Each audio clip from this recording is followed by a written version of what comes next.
Hello friends and welcome back to my YouTube channel Shilvi smart classes. Friends, आज की video का topic है exponents इन powers. तो शुरू करते हैं आज की वीडियो। सबसे पहले समझते हैं एक्सपोनेंशियल फॉर्म को। Whenever a number is multiplied with itself a number of times, then that number can be represented with the exponential form. देखिए, अब अगर मैं 2 को देखिए कितने टाइम्स लिख रही हूँ। देखिए, अब काउंट करते हैं 1 2 3 4 5। अब मैंने 2 को 5 टाइम्स लिखा है, so it can be represented in the exponential form in the form of 2 raise to power 5।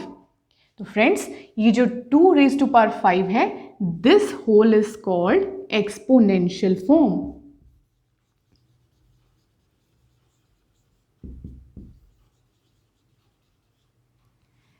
अब एक्सपोनेंशियल फॉर्म में जो ये 2 रिप्रेजेंट कर रहा है, 2 इज कॉल्ड द बेस, और 5 जो है इट रिप्रेजेंट्स द एक्सपोनेंट और पावर। तो इसको हम प्रोनाउंस कैसे करते हैं? 2 रेज टू पावर 5। फ्रेंड्स, अब हम करते हैं एक्सपोनेंशियल फॉर्म के रिलेटेड कुछ बेसिक क्वेश्चंस। देखिए, first one, 5 raise to power 3। अब इसको हमने एक्सपेंडेड फॉर्म में लिखना है, तो देखिए कैसे लिखेंगे हम?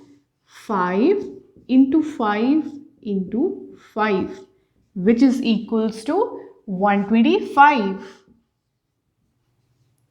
एक और एग्जाम्पल लेते हैं, -4 रेज टू पावर 3। अब यहां पर घबरा नहीं जाना, क्योंकि साथ में 4 के आ गया है माइनस। तो यहां पर आपने एक इंपॉर्टेंट नोट बनाकर लिखना है कि जब भी कोई नेगेटिव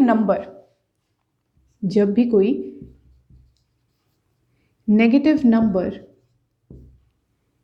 की पावर ऑड होगी, तब आपका आंसर होगा नेगेटिव। और वही पावर अगर आपकी इवन हो, तब आपका आंसर होगा पॉजिटिव। अब इसको यहां से एग्जाम्पल को हम सॉल्व करके मैं आपको दिखाती हूं। देखिए, अब -4 को आपने 3 बार मल्टीप्लाई करना है। अब -4 into -4 is positive 16, and positive 16 when multiplied with -4 it gives -64। अब देखिए, ये रूल आपको बिल्कुल समझ आ गया। जब भी किसी नेगेटिव नंबर की पावर ऑड है, अब 3 ऑड है, तो answer will B negative, and your answer is also negative. First question, right the following in the exponential form. अब देखिए, आपको ये रैशनल नंबर दिया हुआ है, इस रैशनल नंबर को आपने एक्सपोनेंशियल फॉर्म में लिखा है। तो पहले सॉल्व करते हैं हम ए पार्ट। अब देखिए, न्यूमरेटर में आपके पास दिया है -3125। अब इसको सॉल्व करने के लिए हम क्या करेंगे? प्राइम फैक्टराइजेशन का यूज करेंगे। तो प्राइम फैक्टराइजेशन हम निकालते हैं 3125 की, in which we always use the prime numbers. So first prime number we used is 5, 5 6 are 30 and 6 25, then again 125 and 25, 5 5s are and 5 1। अब हम डिनोमिनेटर की प्राइम फैक्टराइजेशन करेंगे। देखिए, डिनोमिनेटर में है आपके पास 32, और 32 की प्राइम फैक्टराइजेशन 2 प्राइम नंबर हम यूज करेंगे।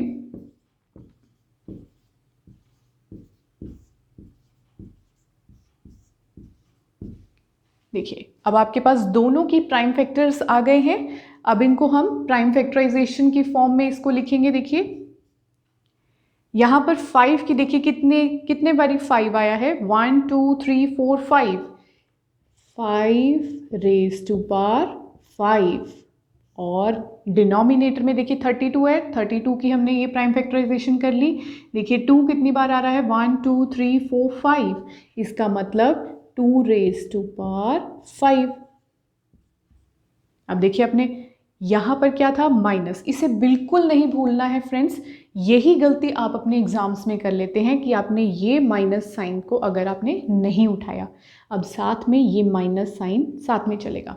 अब देखिए -3125 को आपने रिप्रेजेंट कर लिया -5^5 और 32 को आपने रिप्रेजेंट किया 2^5। अब देखिए जब इन दोनों की डिनोमिनेटर और न्यूमरेटर की पावर सेम होती है तब हम इसे कॉमनली रिप्रेजेंट भी कर सकते हैं, -5/2 So this is the answer for this question. Now the B part. अब ये B पार्ट का आंसर आपने बिल्कुल ऐसे ही सॉल्व करके मुझे कमेंट सेक्शन में इसका आंसर बताना है। फ्रेंड्स अब हम करते हैं क्वेश्चन नंबर 2। देखिए क्वेश्चन नंबर 2 है find the value of x। अब आपके पास दोनों पार्ट्स हैं, दोनों पार्ट्स में हमने x की वैल्यू फाइंड करनी है और जो x है वो है आपकी पावर और योर एक्सपोनेंट। तो देखिए इसको कैसे सॉल्व करना है। देखिए यहाँ पर है 5^x which is equals to 625। अब लेफ्ट साइड में आप 5^x ऐसे ही लिखेंगे और 625 को आप कन्वर्ट करेंगे इन द प्राइम फैक्टर्स। तो देखिए 625 की पहले हम प्राइम फैक्टराइजेशन करते हैं। इसके लिए आपको टेबल्स टिप्स पर होने चाहिए।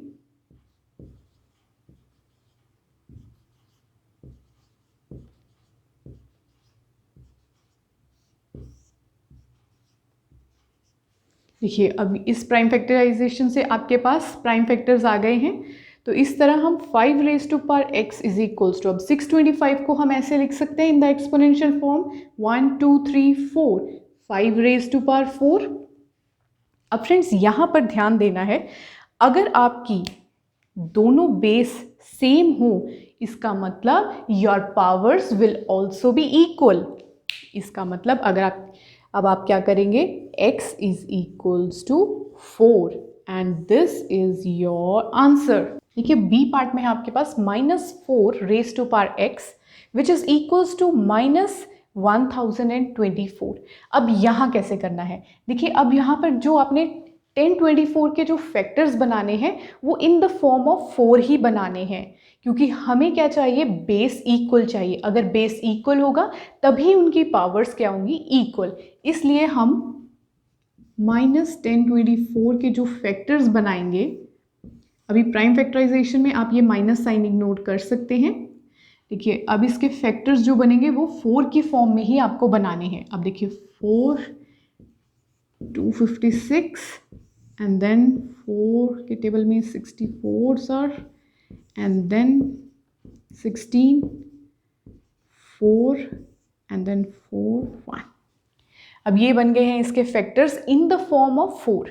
अब देखिए आप -4^x which is equals to -1024 को आप कैसे लिख सकते हैं, -4^1 2 3 4 5। अब देखिए अब आपके बेस क्या आ रहे हैं, इक्वल। यहाँ भी -4 यहाँ भी -4। अब जो रूल मैंने आपको फर्स्ट पार्ट में करवाया था, अगर बेस इक्वल है तब आपकी पावर्स क्या हो जाएंगी, इक्वल। इसका मतलब x की वैल्यू आ जाएगी 5 and this is your final answer.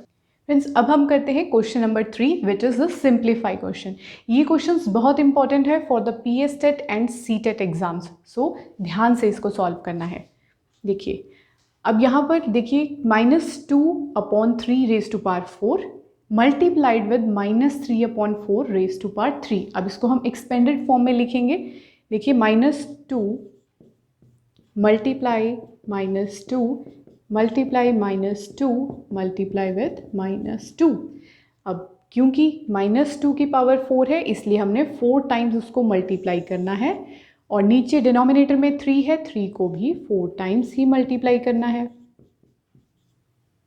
इसको हम एक कर्ली ब्रैकेट्स में रख लेते हैं और जो दूसरी ब्रैकेट है उसमें क्या है, -3^3। इसका मतलब -3 जो है वो 3 टाइम्स मल्टीप्लाई हो रहा है और नीचे डिनोमिनेटर में 4 3 टाइम्स मल्टीप्लाई हो रहा है। अब देखिए इसको सॉल्व करते हैं। -2 मल्टीप्लाई 4 टाइम्स, 2 × 2 4 × 2 8 इंटू 2 16। अब ध्यान देना है अगर किसी नेगेटिव नंबर की पावर इवन है तो आंसर क्या आ जाएगा? पॉजिटिव।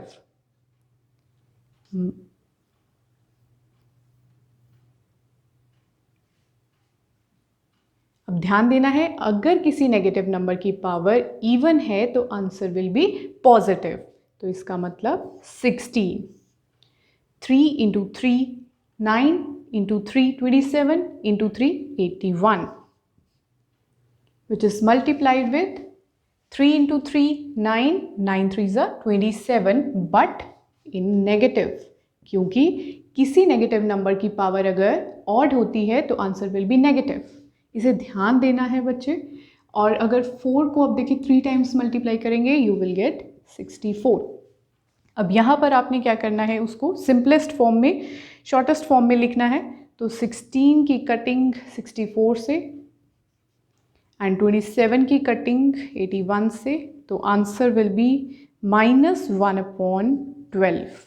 अब यहाँ पर ध्यान ये देना है कि आपने ये जो नेगेटिव साइन उठाया है या नहीं। अब आपको MCQ में क्वेश्चन यही आएगा, है बहुत सिंपल, बट आपको क्वेश्चन में जो ऑप्शंस दी होंगी उसमें एक -1/12 होगा, बी ऑप्शन में 1/12 होगा, सी ऑप्शन में 12 होगा और डी ऑप्शन में नन ऑफ दीज। अब जल्दबाजी में अगर आपने ये नेगेटिव साइन छोड़ दिया है तो आप जल्दबाजी में इसका बी ऑप्शन टिक कराएंगे, तो अब आपका क्वेश्चन हो जाएगा गलत और ये आपने होने नहीं देना। फ्रेंड्स, अब हम करते हैं क्वेश्चन नंबर 3 का B part. This is also you have to do simplification. अब देखिए, कर्ली ब्रैकेट्स के अंदर है 1/2 रेज़ टू पावर 2। अब इसको आप कैसे लिख सकते हैं? देखिए, डिनोमिनेटर की पावर भी 2 है, इसका मतलब answer will be 2 raise to power 2, answer will be 1/4। अब यहाँ पे भी डिनोमिनेटर में 4 है, 4 की पावर भी क्या है? 3, इसका मतलब 4 इंटू 4 इंटू 4, 4 को 3 बार मल्टीप्लाई करेंगे you will get 64। Curly brackets के बाहर है 2 रेज़ टू पावर 3, उसका आंसर हो जाएगा 8। अब देखिए, इसको आपने LCM ले लेना है, 4 और 64 का LCM हो जाएगा 64 into 8, you will get 15/64 into 8। अब 8 को 64 से कट करेंगे, your answer will be 15/8। Friends, अब हम करते हैं अपना next topic, that is reciprocal of rational numbers. अब देखिए, रैशनल नंबर्स का जब भी आपको रेसिप्रोकल होगा, जैसे कि हम एग्जांपल लेते हैं 7। अब 7 का रेसिप्रोकल क्या हो जाएगा? 1/7। ये तो बहुत इजी था। अब मैं दूसरी एग्जांपल लेती हूँ 1/9। अब 1/9 का रेसिप्रोकल देखिए क्या हो जाएगा? आपको सिंपली क्या करना है? Divide the given rational number by 1। इसका मतलब आंसर हो जाएगा 9। अब एक और एग्जांपल हम लेते हैं -3/5 रेज़ टू पावर 2। अब इसका रेसिप्रोकल आपको करना है। देखिए, इसका रेसिप्रोकल क्या हो जाएगा? Simply divide the number with 1। अब हमने 1 से डिवाइड कर दिया है, यू विल गेट, जो आपका डिनोमिनेटर है वो ऊपर आ जाएगा, it will become 5/-3 raise to power 2। अब यहाँ तो आपने बेसिकली समझ लिया है। अब आपको क्वेश्चन अगर आता है पेपर में -7/10 रेज़ टू पावर 2, तब आपको सिंपली कुछ नहीं करना है, बस डिनोमिनेटर की जगह न्यूमरेटर और न्यूमरेटर की जगह डिनोमिनेटर लिख देना है। देखिए, 10/7 raise to power 2। Simple. Friends, ये थी आज की वीडियो। आपको आज की वीडियो कैसी लगी? Do right me in the comment section below. Also जो क्वेश्चन मैंने आपको दिया है उसका आंसर भी मुझे कमेंट सेक्शन में ज़रूर लिख के बताएं। And hit the like button and share with all your friends, family, your classmates, to everybody. And don't forget to subscribe to Shilvi's Smart Classes. Till then, goodbye.